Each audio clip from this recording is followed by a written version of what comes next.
On a frozen December morning in 1944, German soldiers huddled in their foxholes near the Belgian town of Bastogne. They had launched the largest German offensive on the Western Front since 1940, pushing through American lines with 3 German armies in what would become known as the Battle of the Bulge. For days, the Wehrmacht had advanced with confidence. Fog grounded Allied aircraft. Fuel shortages could be solved by capturing American supply dumps. The green American troops would break, just as they had at Kasserine Pass nearly 2 years before. Then the American artillery opened fire. The shells came without warning, no ranging shots, no time to take cover. Hundreds of explosions erupted simultaneously across German positions, detonating not when they hit the ground, but 20 feet above it. Steel fragments scythed downward at angles no foxhole could protect against. Men who had survived years on the Eastern Front, who had endured Soviet human wave attacks and British bombing raids, simply broke. Reports filtered back to German commanders of soldiers refusing to leave their bunkers. Some units stopped advancing entirely. A German officer captured that week told his American interrogators that the artillery fire was catastrophic. There was simply no defense against it. 6,000 miles away, in a laboratory at Johns Hopkins University in Maryland, a physicist named Merle Tuve read the after-action reports with quiet satisfaction. The weapon that was breaking German morale was his creation, a tiny radio transmitter packed inside an artillery shell that could sense when it was near a target and detonate itself. The Germans had no idea what was killing them. They had no way to stop it. And by the time they understood, the war would be over. The story of American artillery in World War II is not merely a story of bigger guns or more shells, though America had both in overwhelming abundance. It is a story of systematic innovation, of scientists and soldiers and industrialists working together to create something the world had never seen, a killing machine of unprecedented efficiency. Field Marshal Erwin Rommel understood this truth better than most German commanders.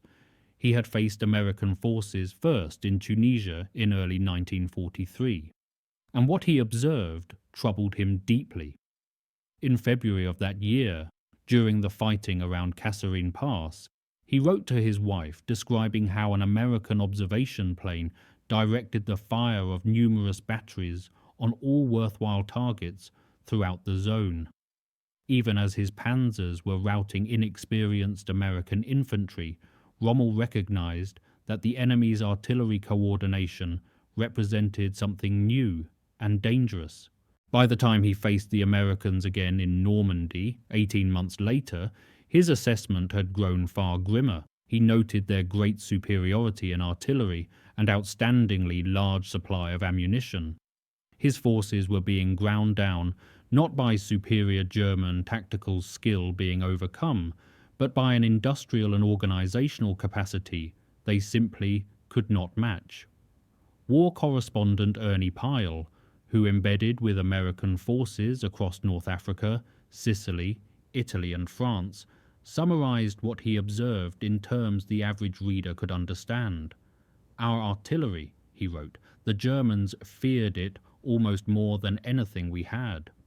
This fear was rational. Artillery and mortars caused roughly 64% of American casualties in the European theatre and an even higher 69% in the Mediterranean.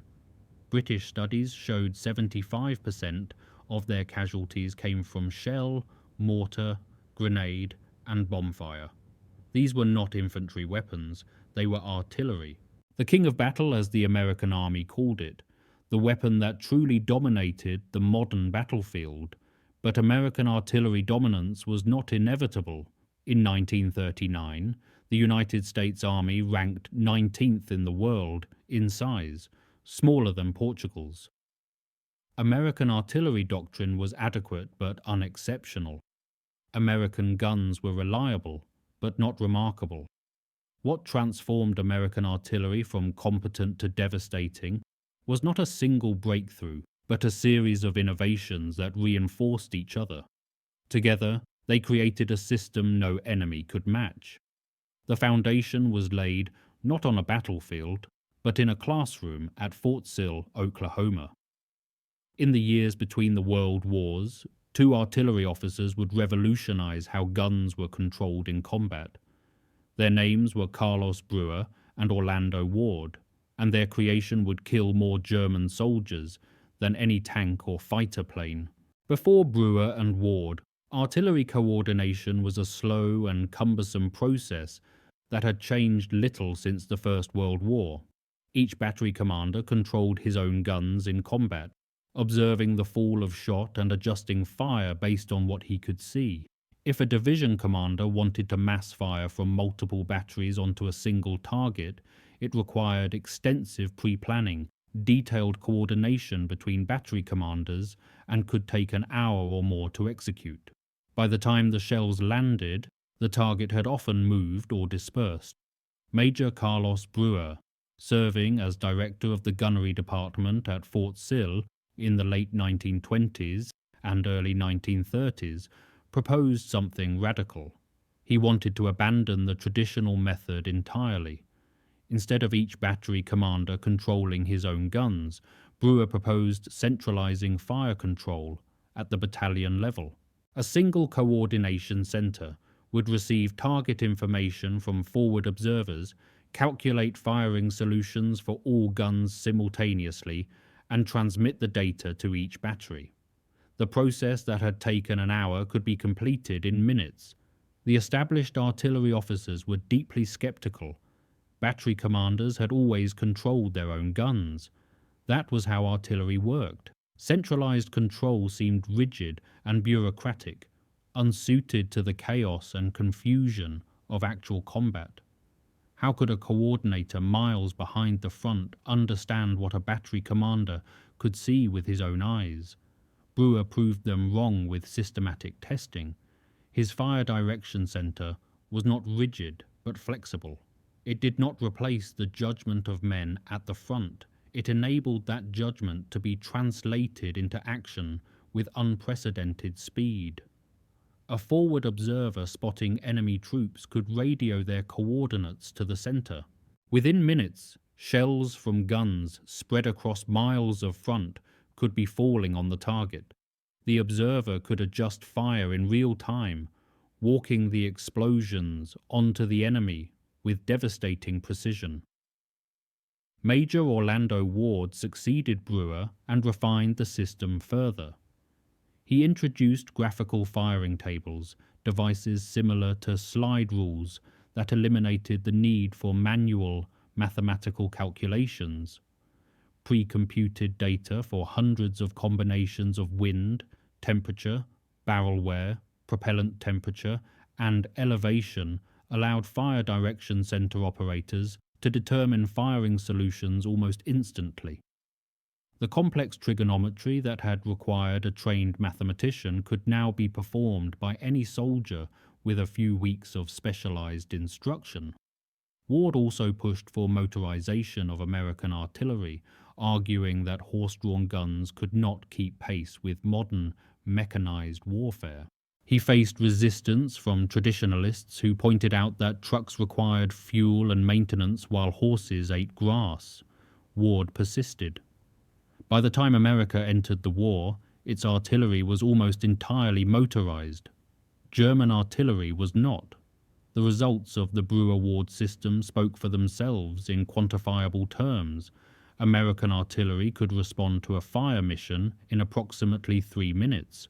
German artillery, using traditional methods where forward observers communicated with battery commanders who then calculated and adjusted fire, required 10 to 12 minutes.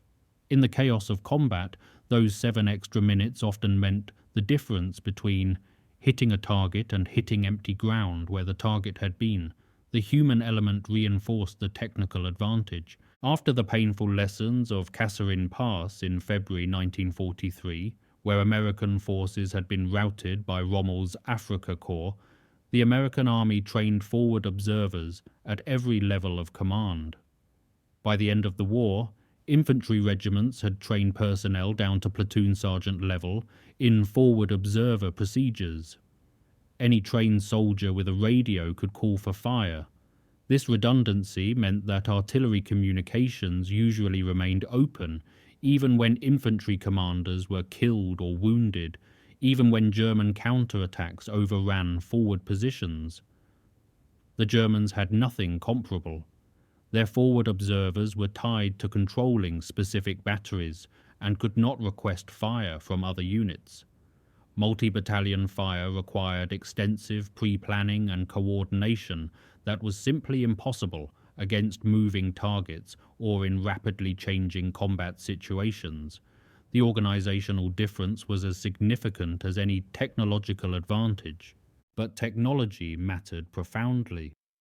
The backbone of American divisional artillery was the M2A1 howitzer, a 105mm weapon that combined reliability, accuracy, and hitting power in a package light enough to be towed by a standard army truck. Approximately 8,500 of these weapons were produced during the war. Each American infantry division fielded 36 of them across 3 artillery battalions, giving every division commander a formidable hammer. The specifications tell part of the story. The M2A1 could hurl a 33-pound high explosive shell over 12,000 yards, roughly 7 miles. A well-trained crew could sustain a rate of fire of 10 rounds per minute, though such rates consumed ammunition rapidly and wore out gun tubes. At 9,000 meters range, the probable error was only 41 meters in range and 10 meters in deflection. This precision allowed American gunners to place shells exactly where they were needed, close enough to support advancing infantry without endangering friendly troops. For heavier work, corps-level artillery included the M1 155mm gun, nicknamed the Long Tom by its crews. This weapon could reach targets approximately 23 kilometers away, over 14 miles. It first saw combat on December 24, 1942, in North Africa, when the 36th Field Artillery Regiment fired what were effectively the opening American artillery salvos of the campaign against Axis forces. The Long Tom proved devastating against distant targets, fortifications, and especially in counter-battery work, silencing German guns before they could range on American positions. The heaviest American field piece was the M1 240mm howitzer, a massive weapon known to its crews as the Black Dragon. Firing a 360-pound shell nearly 15 miles, it was reserved for the most heavily fortified positions. Army Ordnance credited its devastating firepower and incredible accuracy as decisive factors in the Italian campaign, where German mountain positions that had withstood weeks of infantry assault and lighter bombardment crumbled under its shells. Self-propelled artillery provided armoured formations with mobile fire support that could keep pace with advancing tanks. The M7, nicknamed the Priest by British troops for its pulpit, like anti-aircraft machine gun mount, carried the same 105mm howitzer as the towed version on an M3 and later M4 tank chassis. Over 4,300 of these vehicles were produced, giving American armoured divisions artillery that could advance alongside their Shermans. For direct fire assault against concrete bunkers and fortifications, the M12 gun motor carriage mounted a 155mm gun capable of penetrating 7 feet of reinforced concrete. This weapon proved invaluable against the fortifications of the Siegfried Line, but even these formidable weapons were not what made American artillery truly terrifying to German soldiers. That distinction belonged to a device small enough to fit in a soldier's hand. In the autumn of 1940, as German bombs fell on London and Britain stood alone against Hitler, a group of American scientists began working on a problem that had frustrated artillerists for decades: Anti-aircraft shells had to explode near their targets to be effective. A direct hit was virtually impossible given the speed of aircraft and the difficulty of predicting exactly where a plane would be when a shell reached its altitude. The solution was the time fuse, a mechanism that detonated the shell after a set number of seconds. The problem was that timing a fuse to detonate at exactly the right moment was incredibly difficult. The target aircraft was moving in 3 dimensions. The shell was moving in a ballistic arc. Wind, temperature, and atmospheric pressure all affected the shell's trajectory in ways that were difficult to predict precisely. Gunners estimated that it took approximately 2,000 shells with time fuses to bring down a single aircraft. The waste of ammunition and the strain on gun crews were enormous. The solution was elegant in concept and fiendishly difficult in execution. What if the shell could sense when it was close to a target and detonate itself? Dr. Merle Tuve of the Carnegie Institution assembled a team of physicists and engineers at what would become the Johns Hopkins Applied Physics Laboratory, officially established in March 1942. Their task was to create a proximity fuse, officially designated the Variable Time Fuse, or VT fuse, to disguise its true function from enemy intelligence. The device would contain a miniature radio transmitter that broadcast a continuous signal. When the signal reflected off a nearby target, the resulting interference pattern would trigger a circuit that detonated the shell. The engineering challenges were immense, perhaps unprecedented for such a small device. The fuse had to survive being fired from a gun, an acceleration of approximately 20,000 times the force of gravity. It had to withstand rotation of 25,000 to 30,000 revolutions per minute imparted by the gun barrel's rifling. It had to operate reliably in conditions ranging from tropical heat to Arctic cold to the reduced atmospheric pressure of high altitude, and it had to be cheap enough and reliable enough to produce in the millions. Dr. James Van Allen, a young physicist who would later discover the radiation belts surrounding Earth that bear his name, tackled what seemed an impossible problem. The vacuum tubes that formed the heart of the radio circuit shattered under the forces involved in firing. Standard tubes could not survive accelerations of even a fraction of what artillery firing produced. Van Allen developed miniaturized vacuum tubes with reinforced structures, working with manufacturers Raytheon and Sylvania to adapt hearing aid tubes for military purposes. The tubes he created had to be rugged enough to survive the violence of firing, yet sensitive enough to detect the faint radio waves reflecting off an aircraft several hundred feet away. He succeeded through relentless testing and refinement, subjecting thousands of tubes to simulated firing conditions until he found designs that worked. The fuse operated by transmitting radio waves at frequencies between 180 and 220 megahertz. When these waves reflected off a target, the resulting Doppler shift in frequency triggered a therotron tube that completed the firing circuit and detonated the shell. The system worked regardless of weather, visibility, or time of day, a critical advantage since German forces had felt relatively safe from artillery observation in poor conditions. By 1942, the fuse was ready for combat testing. The results exceeded the most optimistic expectations.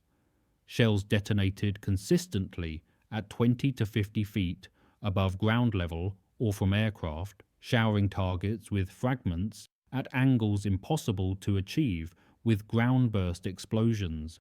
Against aircraft, the improvement was dramatic. Where time-fused shells required approximately 2,000 rounds to destroy one plane, proximity-fused shells needed only about 500 rounds. A four-fold improvement in ammunition efficiency. The program was classified at the same level as the atomic bomb and the D-Day invasion plans. General George Marshall personally forbade its use in any situation where the Germans might recover an intact fuse and reverse engineer the technology. For 2 years, the VT fuse was restricted to naval anti-aircraft use over open water, where duds would sink to the ocean floor beyond any possibility of recovery. The restriction was finally lifted in December 1944, when the Germans launched their Ardennes offensive. American commanders, facing the largest German attack since 1940, needed every advantage they could get. The proximity fuse was authorized for ground combat. The effect on German troops was immediate and devastating beyond what even the fuse's creators had anticipated. General George Patton, whose Third Army was racing north to relieve the besieged American garrison at Bastogne, wrote to Major General Levin Campbell, the Chief of Army Ordnance, with uncharacteristic precision. "The new shell with the funny fuse is devastating," he reported. "We caught a German battalion which was trying to get across the Sauer River with a battalion concentration and killed by actual count 702. 702 men killed in a single artillery concentration, not wounded, killed." The proximity fuse had turned American artillery from a weapon of suppression into a weapon of annihilation. The mathematics of the improvement were stark. A standard artillery barrage with impact-fused shells would kill or wound perhaps 5 to 10% of troops in the target area, assuming they had time to take cover. The same barrage with proximity fuses could achieve casualty rates of 30% or higher because the air-burst fragments reached soldiers in their foxholes. For the same expenditure of ammunition, American artillery had become 3 to 5 times more lethal. German commanders desperately tried to understand what was happening. Their technical intelligence officers examined shell fragments for clues. They interrogated prisoners. They analyzed the timing and pattern of American fire missions. Nothing they discovered explained how the Americans were achieving such devastating effects. The proximity fuse remained a closely guarded secret until well after the war ended. German prisoners captured after these bombardments described the experience in terms that revealed genuine psychological trauma. They had learned through years of brutal combat on the Eastern Front that artillery was survivable if you dug in deep enough. The ground absorbed most of the blast from shells that detonated on impact. Fragments traveled roughly parallel to the ground and passed overhead if you kept low. You pressed yourself into the earth, endured the noise and concussion, and waited for the barrage to end. But these new shells exploded in the air 20 feet above the ground. The fragments came down at steep angles, reaching into foxholes and trenches that had always provided protection before. There was no safe place. Men who had survived everything the Eastern Front could produce found themselves helpless against a weapon they did not understand and could not counter. By war's end, over 22 million proximity fuses had been produced. The cost had dropped from $732 per fuse in early production to just $18 by 1945, as manufacturing processes were refined and economies of scale took hold. The billion-dollar program, equivalent to nearly $15 billion today, had achieved exactly what its creators hoped. It had transformed artillery from a weapon of area suppression into a weapon of precise destruction. But even the proximity fuse could not match the sheer psychological terror of what American artillerists called time on target. The technique was uniquely American, a direct product of the fire direction center system that no other army possessed. The principle was elegant in its simplicity. If you could calculate exactly how long it took a shell to travel from gun to target, and if you could coordinate multiple batteries through a central control point, you could synchronize fire from batteries spread across miles so that all their shells arrived at precisely the same instant. The mathematics were complex but manageable with the graphical firing tools Ward had developed. A battery positioned 3 miles from the target might need 15 seconds of flight time for its shells. A battery positioned 5 miles away might need 22 seconds. A battery 7 miles distant might need 30 seconds. If the fire direction center ordered the most distant battery to fire first, then the middle battery 7 seconds later, then the closest battery 8 seconds after that, all 3 salvos would arrive together. Multiply this across a dozen batteries, 2 dozen. The full artillery complement of a division or a corps, hundreds of shells arriving within a 3-second window. The practical effect was devastating beyond what dry tactical descriptions can convey. Standard artillery attacks gave defenders time to react. The first shells served as warning. Experienced soldiers heard the whistle of incoming rounds and dropped flat. They crawled into foxholes, pressed against the walls of trenches, took cover behind vehicles or rubble. Army studies conducted in the 1970s using instrumented training exercises showed that, at the moment of the first explosion, only 9% of soldiers were prone, while 58% remained standing.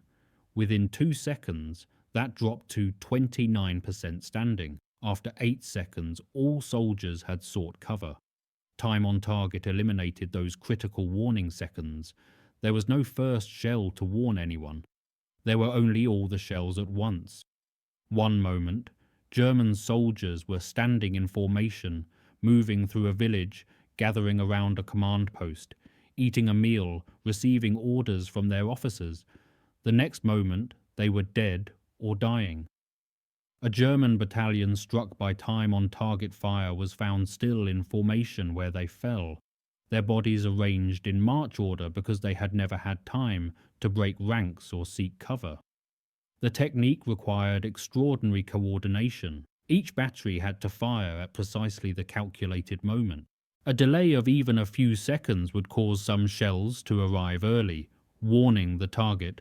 The fire direction center had to know the exact position of every gun, the exact distance to the target, and the exact time of flight for that distance with that propellant charge at that elevation. Any error in any variable would disrupt the synchronization. American artillerists practiced time on target constantly until it became routine. They developed procedures for rapidly calculating the firing sequence. They trained radio operators to transmit fire commands with split-second precision. They built the organizational discipline required to execute complex multi-battery fire missions under combat conditions. By 1944, an American artillery battalion could execute a time-on-target mission on a target of opportunity within minutes of receiving coordinates. First Lieutenant General J.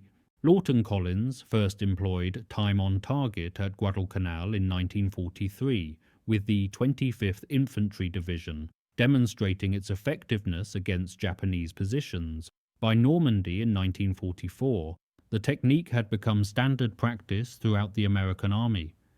At Hill 192, outside St. Lo, the 2nd Infantry Division fired up to 20 time-on-target barrages per night to keep German defenders perpetually off balance. No sleep, no rest, no moment when death might not arrive without any warning at all. During Operation Cobra, in late July 1944, Collins, now commanding 7th Corps, coordinated 258 guns delivering a massive bombardment to blast open the German lines. The artillery barrage, combined with devastating air attacks, shattered the Panzer Lehr Division defending the sector. Its commander, General Fritz Bayerlein, described the result in his memoirs in terms that revealed his shock even years later. Back and forth the bomb carpets were laid, he wrote. Artillery positions were wiped out, tanks overturned and buried, infantry positions flattened, and all roads and tracks destroyed. By noon, nothing was visible but dust and smoke. My front lines looked like the face of the moon, and at least 70% of my troops were out of action, dead, wounded, crazed, or numbed, All my forward tanks were knocked out. The shock effect on the troops was indescribable. Several of my men went mad and rushed around in the open until they were cut down by splinters. A captured German captain who was carrying a map showing all German artillery positions in his sector witnessed American capabilities firsthand when division artillery conducted a simultaneous, time-on-target strike on every single position at once. The Army Historical Foundation later noted that no other artillery in the world could have executed that concentration at that time. Not the British, not the Soviets, and certainly not the Germans. The Germans understood what they were facing. They analyzed captured American equipment, interrogated prisoners, studied the tactical patterns, but understanding did not mean they could match it. The gap between American and German artillery effectiveness was not a matter of equipment alone. It was systemic. German artillery suffered from fundamental weaknesses embedded in the very structure of the Wehrmacht. The German army relied overwhelmingly on horse-drawn transport for its artillery. Records show 1,023 horse-drawn light field artillery battalions compared to only 62 fully motorized. Horse-drawn artillery could move only about 25 miles per day before the animals required rest, water, and fodder. American heavy artillery battalions could road, march up to 160 miles in the same period when roads permitted. This mobility gap had proved fatal during the advance on Moscow in 1941, when German artillery pieces often had to be abandoned because exhausted horses could no longer pull them through heavy snow. By Normandy, the problem had only intensified.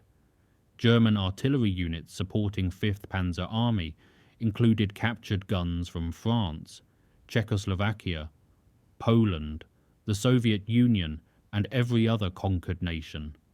This created a logistical nightmare requiring different ammunition types, different spare parts, different firing tables, and different maintenance procedures for each type of gun.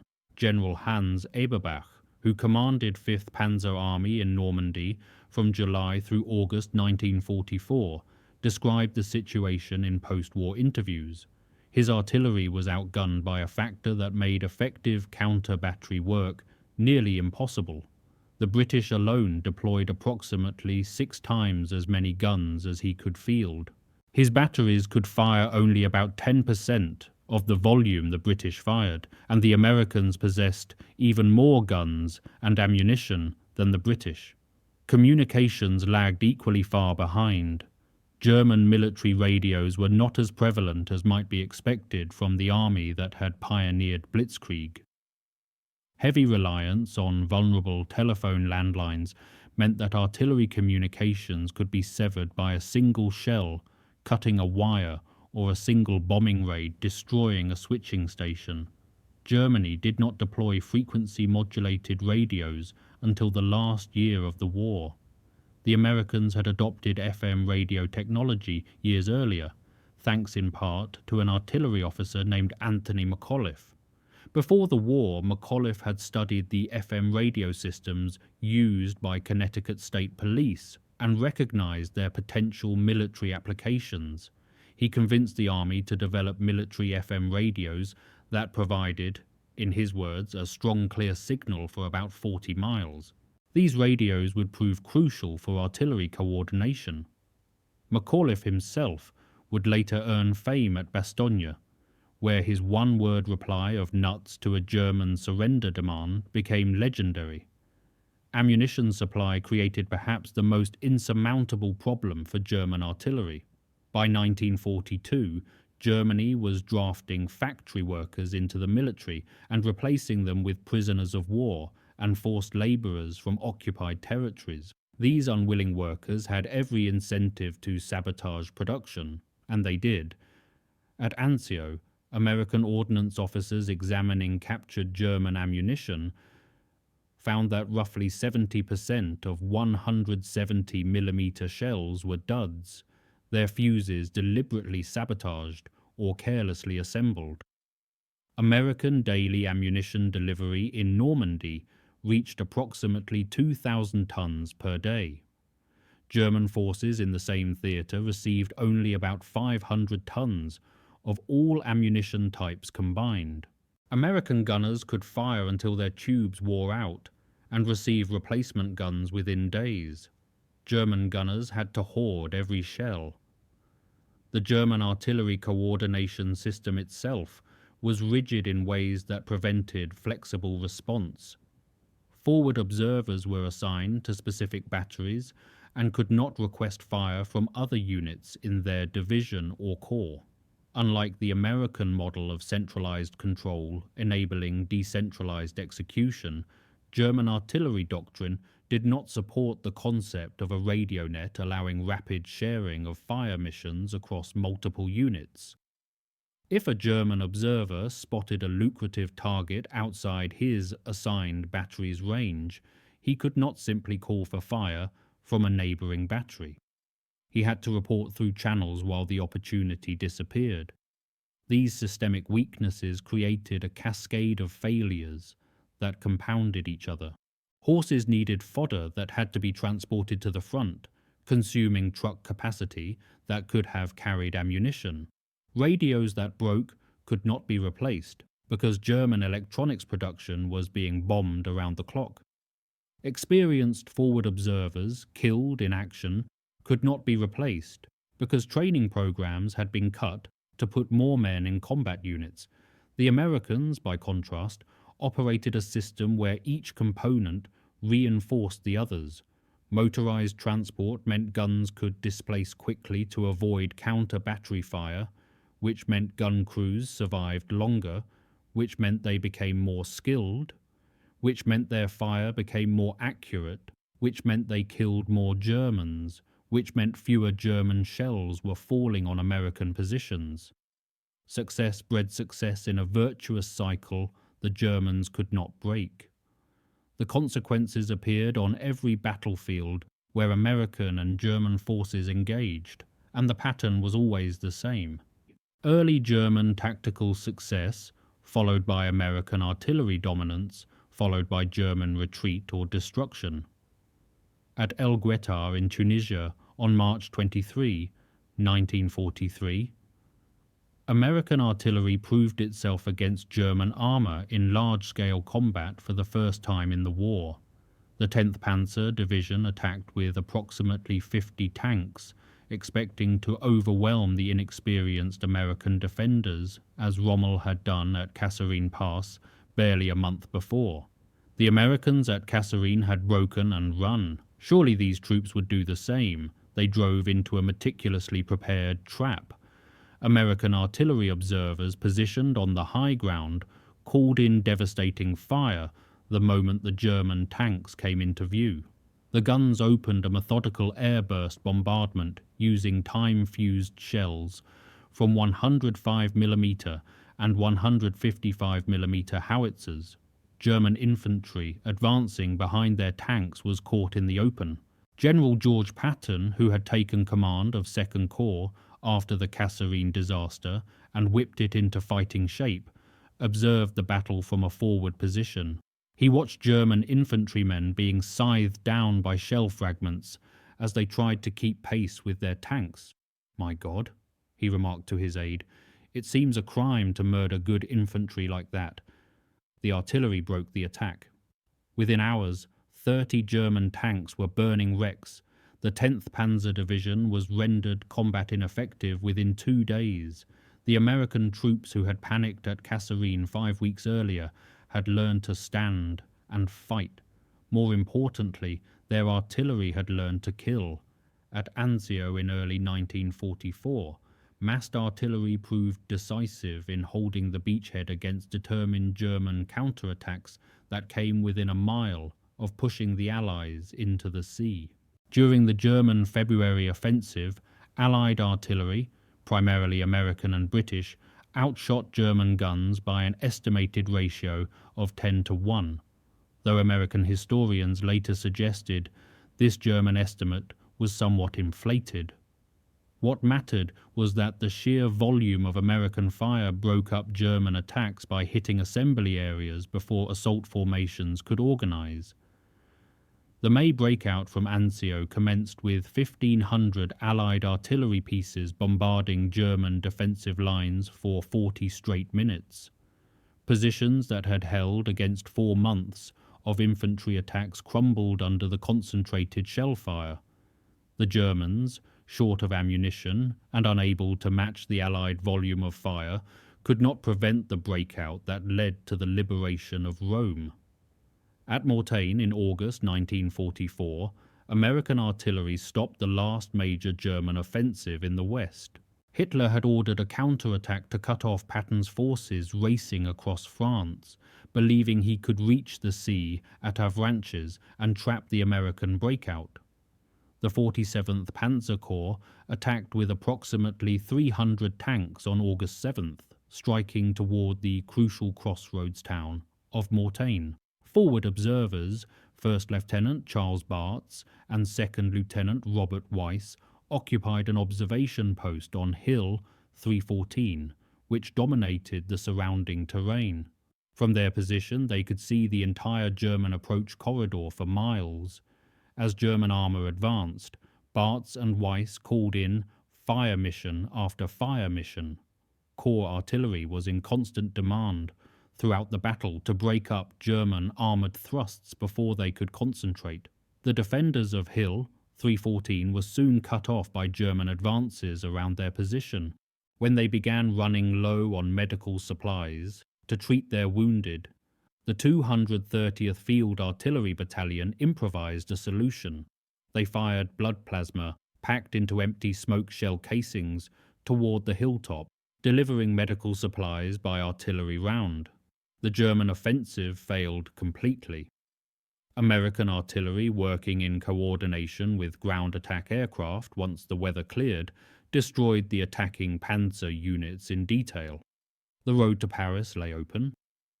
The Battle of the Bulge in December 1944 demonstrated American artillery at the absolute height of its effectiveness. 4 divisions fighting on the northern shoulder of the German penetration, where the attack had to be stopped to prevent a complete Allied collapse, were supported by 348 guns, plus a battalion of 4.2-inch mortars. All of these weapons were coordinated through a single fire direction center, an unprecedented massing of firepower that no other army in the world could have achieved. It was during this battle that the proximity fuze first reached ground combat in significant numbers. On Christmas Eve and Christmas Day 1944, American forces around Bastogne and along the Sauer River used the new weapon for the first time. The results shocked everyone, including the Americans who employed it. Patton's forces killed approximately 700 Germans in a single night action near Echternach on Christmas night, the engagement he described in his letter about the funny fuse. German soldiers who survived reported that the shells seemed to explode everywhere simultaneously, with no foxhole or trench providing protection. The psychological effect was as devastating as the physical casualties. The men who built this unprecedented system of destruction rarely received public recognition commensurate with their contributions. Lieutenant General Leslie McNair, whom Army Chief of Staff George Marshall called the brains of the Army, served as Assistant Commandant of the Field Artillery School from 1929 to 1933. His modernization of artillery training methods enabled the rapid wartime expansion that put effective field artillery in the hands of millions of American soldiers who had been civilians just months before. McNair was killed by American bombs that fell short during Operation Cobra on July 25, 1944. He was one of the highest-ranking American officers to die in combat during the war. Carlos Brewer and Orlando Ward, who created the Fire Direction Center concept at Fort Sill in the years between the wars, both rose to general officer rank, but are largely forgotten today.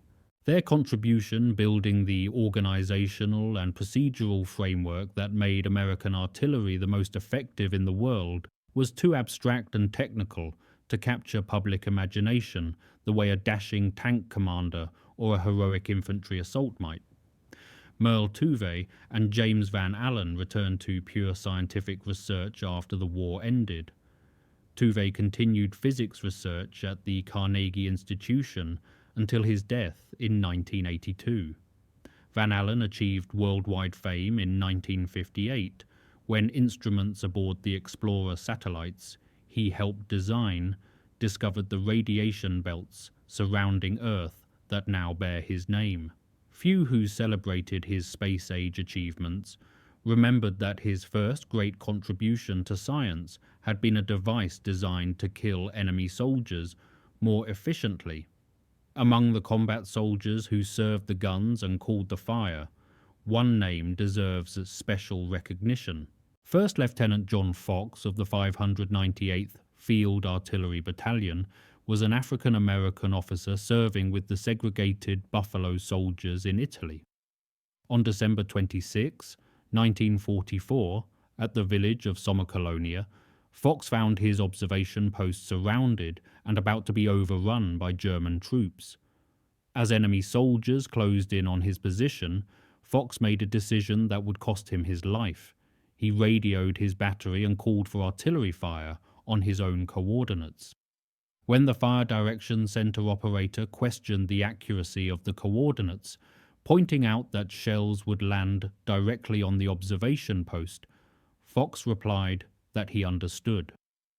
"Fire it," he ordered. "The Germans are in the building with me." The barrage killed Fox and approximately 100 German troops, buying time for American forces to establish new defensive positions. Fox received the Medal of Honor posthumously in 1997, more than 50 years after his death, when a review board belatedly recognized that racial prejudice had prevented many African American soldiers from receiving the decorations they had earned. By the spring of 1945, German soldiers had learned through bitter experience to fear American artillery above all other weapons the Allies possessed. The casualty statistics confirmed their fear was entirely rational. More men died from shell fragments than from any other cause on the European battlefield. The final campaigns of the war displayed American firepower at its most overwhelming. During Operation Plunder, the crossing of the Rhine River in March 1945, approximately 4,000 Allied guns fired for 4 hours in the opening bombardment. German defenders, already battered and demoralized by months of continuous retreat, simply could not withstand the sheer weight of metal falling on their positions. The Rhine, which German propaganda had proclaimed an impassable barrier, was crossed in multiple places on the first day. The system that crushed German resistance had not emerged from nowhere.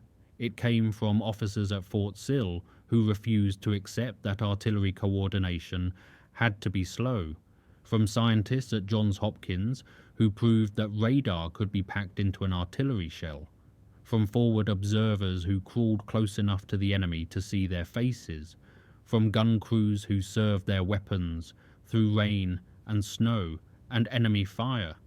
It came from an industrial base that could produce 22 million proximity fuses, while simultaneously building the aircraft and ships and tanks and trucks that filled every other American need. It came from an organizational culture that valued innovation over tradition, that listened when junior officers proposed new ideas, that learned from failure and incorporated those lessons into revised doctrine. American factories produced artillery ammunition at rates that German planners found literally unbelievable. When intelligence reports described American shell production, German staff officers dismissed them as propaganda. No nation could possibly manufacture that many shells. But the reports were accurate. American industry was producing more artillery ammunition in a month than Germany produced in a quarter. This industrial capacity translated directly into combat power. American gun crews could fire for effect without worrying about conservation. German crews had to count every shell. American divisions could maintain artillery barrages for hours. German divisions ran out of ammunition in minutes. The material advantage compounded every other advantage the Americans possessed. The Germans possessed excellent individual weapons. Their 88mm gun was arguably the finest artillery piece of the war. Their Nabalwerfer multiple rocket launchers could saturate an area with high explosives in seconds. Their gunners were professional soldiers, well-trained and genuinely brave. But they could not match the American system. Their horses could not keep pace with American trucks. Their radios could not match American communications. Their ammunition supply could not match American industrial production. Their rigid organizational structure could not match American flexibility. The Wehrmacht that had conquered most of Europe between 1939 and 1942 was slowly ground to dust by an enemy whose advantages compounded with every month of fighting. Each engagement taught American forces lessons they incorporated into training and doctrine within weeks. Each increase in American production widened the material gap. Each innovation, from the fire direction center to the proximity fuse to time on target, multiplied American combat effectiveness. German soldiers who faced American artillery in the spring of 1945 were confronting a fundamentally different enemy than their predecessors had faced in Tunisia 2 years before. The same national army, many of the same weapon types, but transformed by continuous learning and relentless production into something their opponents could not hope to overcome. The lesson endures 8 decades later. Wars are not won by individual heroism alone, though heroism matters. They are won by systems, by the integration of technology and training and logistics and leadership into something greater than the sum of its parts. The American artillery officers of World War II understood something that their German counterparts never fully grasped. Modern warfare is too complex for any individual, however talented, to master alone. It requires organizations that can process information, coordinate action, and adapt to changing circumstances faster than the enemy. The Fire Direction Center was not just a technical innovation, it was an organizational innovation that allowed ordinary soldiers to achieve results that would have required exceptional individuals under the old system. The proximity fuse demonstrated that science and engineering could multiply military effectiveness in ways that raw numbers alone could not. 1,000 proximity fused shells were worth 4,000 time fused shells against aircraft. Against ground troops in the open, the advantage was even greater. The scientists at Johns Hopkins had contributed more to Allied victory than many infantry divisions, and the American system of continuous learning, of analyzing every engagement and feeding lessons back to training establishments and doctrine writers, ensured that the army that faced Germany in 1945 bore little resemblance to the force that had fled at Kasserine Pass in 1943. The willingness to acknowledge failure, study it, and improve was perhaps the most important American advantage of all. The guns that fired at El Guettar and Normandy and Bastogne and the Rhine have long since fallen silent. The men who served them have passed into history, but the principles they demonstrated remain as relevant today as they were when proximity-fused shells first burst over German positions in the frozen Ardennes. If you found this story compelling, please take a moment to like this video. It helps us share more forgotten stories from the Second World War. Subscribe to stay connected with these histories that shaped our world. We would love to hear from you. Leave a comment below telling us where you are watching from. Our community spans the globe, from veterans and their families to history enthusiasts discovering these stories for the first time. You are part of something meaningful here. Thank you for watching, and thank you for keeping these stories alive.